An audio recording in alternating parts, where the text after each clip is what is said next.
खुमार में अब आप देखेंगे कहकशां बेगम को अब अपनी गलतियों का एहसास होना शुरू हो जाएगा। उसकी अपनी बेटी लाइबा के साथ जो कुछ भी हुआ और जिस तरह से उसके हाथ से सब कुछ जा रहा है, कहकशां बेगम को अपने हरीम पर किए हुए जुल्म याद आ रहे होंगे। लाइबा भी इस बात से इनकारी नहीं है। हमारे साथ जो कुछ भी हो रहा है वो हरीम की बद्दुआओं का नतीजा है। हमने हरीम के साथ बहुत बुरा किया जिसकी वजह से हमारे साथ ये सब हो रहा है। फाइज तो पहले ही कहकशां बेगम को बता चुका है हमारे हाथ से सब कुछ जा चुका है। बहुत जल्द ये घर भी हमें छोड़ना पड़ेगा। कहकशां बेगम लाइबा के पास आती है और उससे कहती है जल्दी से पैकिंग कर लो, हमें इस घर से जाना होगा। लाइबा कहकशां बेगम से कहती है आपने जो कुछ भी हरीम के साथ किया है ये उसी का नतीजा है। माँ बाप के किए गए बुरे कामों का अंजाम औलाद को ही भुगतना पड़ रहा है, जैसे मैं और फायज भुगत रहे हैं। आपने हरीम के साथ बहुत बुरा किया था जिसकी वजह से उसकी बद्दुआएं हमें ले डूबी हैं।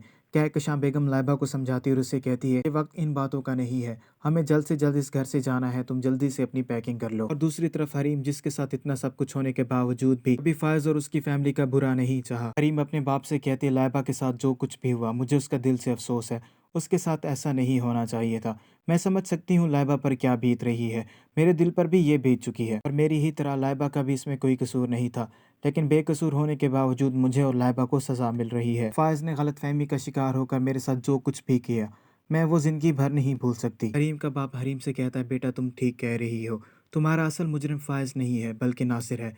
ये सब कुछ नासिर का ही किया धरा है जिसकी वजह से हमारे साथ इतना सब कुछ हो चुका है। फायज जल्दी से अपने घर आता है और आकर अपनी माँ कहकशां बेगम से कहता है आपको यहाँ से जल्द जाना होगा, आप अपनी ज़रूरत की चीज़ें उठाएं और यहाँ से जाएं। कहकशां बेगम फायज से कहते तुम हमारे साथ नहीं आ रहे। फायज कहकशां बेगम को जवाब देता मैं आपके साथ नहीं आ सकता, मुझे अभी मिर्ज़ा साहब ने बताया है मेरे खिलाफ गिरफ्तारी के वारंट्स निकल चुके हैं, इसलिए मैं आपके साथ नहीं आ सकता। कहकशां बेगम ये बात सुनते ही हैरान और परेशान हो जाती है। शेख फुरकान पहले ही गिरफ्तार हो चुके होते हैं।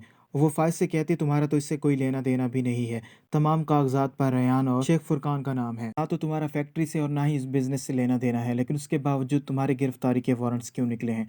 फायज अपनी माँ को समझाते और उसे कहते आप यहाँ से जाएं, आप मेरी फिक्र मत करें, मैं कुछ ना कुछ इसका हल जरूर निकाल लूंगा। और दूसरी तरफ नासिर अपनी ज़िंदगी में खुशियाँ मनाने के चक्कर में होता है। उसे इस बात की खुशी हो रही होती है कि उसकी शादी उसना से होने वाली है।